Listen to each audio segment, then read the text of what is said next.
Feelingnya itu yang disampaikan, emosinya disampaikan. Yang ketiga, pria senang mendengar informasi. Senang itu. Jadi pria itu diam-diam itu membaca informasi. Ya, ya tahu itu di mana tempat cukur yang murah itu tahu gitu ya. Di mana bensin yang murah sebagainya itu bisa tahu gitu ya. Sambil jalan, baca koran sebagainya, senang informasi. Sedangkan perempuan lebih kepada pengalaman secara emosional. Jadi coba-coba begitu ya. Yang keempat, pria melihat secara objektif, sedangkan perasaan ini wanita subjektif. Ya, misalnya membeli barang. Kalau pria ya di mall begitu membeli katakanlah misalnya seperti apa microwave atau apa begitu ya. Itu kalau perempuan itu lebih subjektif kepada dirinya, dia butuh microwave, dia senang microwave, wah kelihatannya bagus ya, ini merek terkenal sebagainya. Tapi pria enggak, pria akan tahu dulu harganya, kemudian dia juga ingin tahu dulu teknisnya. Ini bagaimana, dibawa ke Indonesia, kamu ingin bawa ke Indonesia, ini 220, 110, di Indonesia 220. Nah perempuan enggak mikir itu. Tapi kan bisa toh beli trafo atau apa gitu ya. Nah akhirnya dibawa ke Indonesia ya, wajan elektronik gitu setelah ya. Nah sudah dibelikan trafo, tapi akhirnya apa? Malas masak pakai itu, akhirnya juga nggak dipakai. Nah ini contohnya. Jadi kalau pria ya itu objektif. Ini objeknya ini bagaimana kita selidiki dulu cocok enggak dengan harganya, penggunaannya, onderdilnya bagaimana, voltasenya, berapa watt dan sebagainya. Tapi perempuan lebih subjektif pada dirinya. Tertarik kepada yang prinsip kalau pria, sedangkan wanita tertarik yang rinci, ya, yang rinci.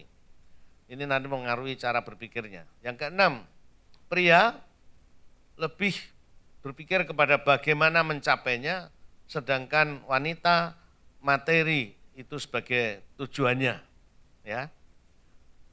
Pada waktu tertarik mau beli microwave tadi ya, pria akan mikir ini tabungan kita bagaimana, beli kredit atau gimana, atau perbaiki yang rusak dan sebagainya. Tapi kalau perempuan lain.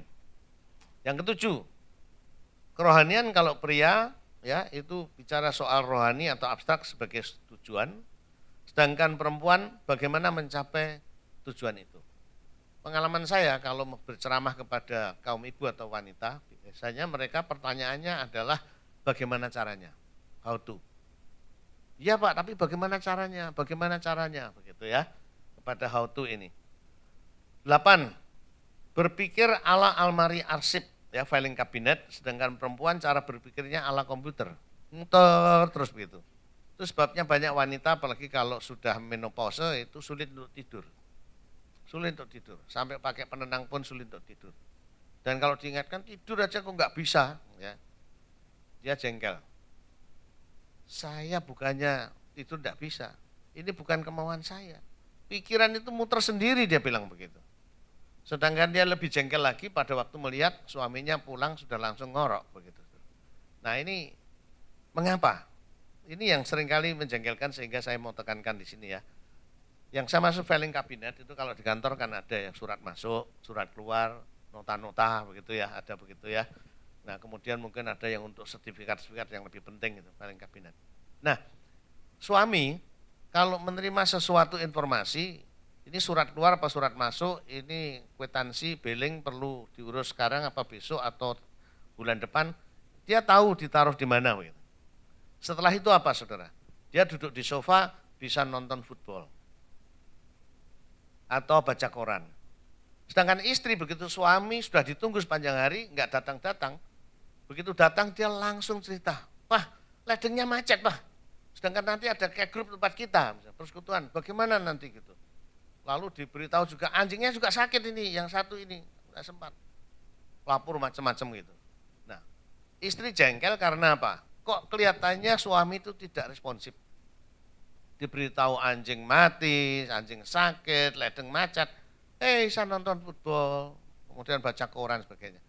Masalahnya bukan tidak mengasihi atau tidak acuh tak acuh, tetapi cara berpikir pria itu seperti filing kabinet.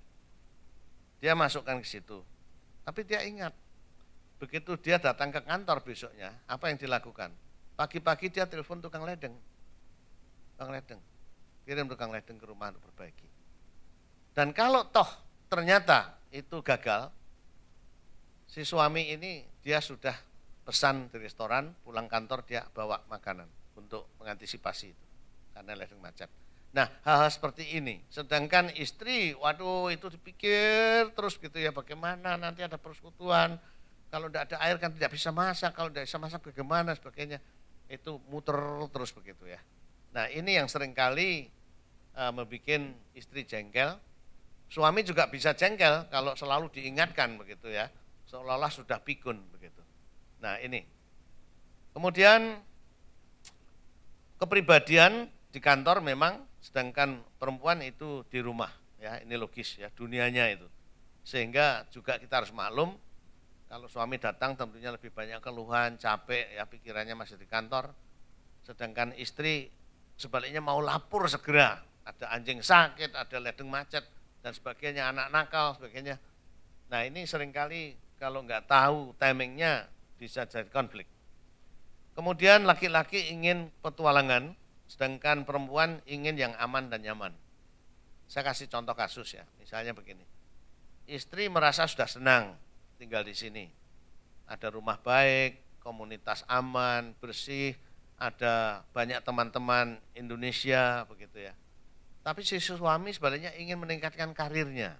Dia lebih senang akan suatu tantangan. Meskipun gajinya mungkin lebih rendah, tapi dia ingin mencoba sesuatu yang baru. Tapi istri keberatan karena apa? Nanti akan kehilangan fellowship. Harus pindah rumah dan sebagainya.